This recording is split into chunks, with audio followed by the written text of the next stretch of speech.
Су ресурстары маркетинг жауапкершілігі шектеулі серіктестігінде басшылықтың әр сейсенбідегі дәстүрлі жиыны бүгін ерекше өтті.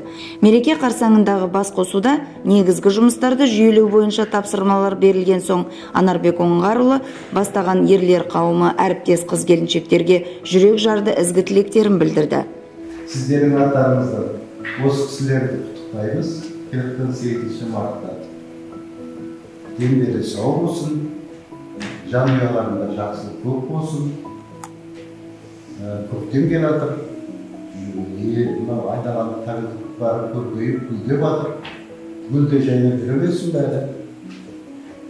Әрқайсысын көрсеңіз, бәрі тура азы күйеуге шығатын қыздай. Бұл сіздердің көзқарастарыңыз. Қыздарға деген құрметтің арқасында сол болады. Өмірлер ұзақ болып, қуаныштар көп болсын. Кәсіпорындағы барлық бөлімдер мен бөлімшелерде 1000-нан астам адам жұмыс істейді.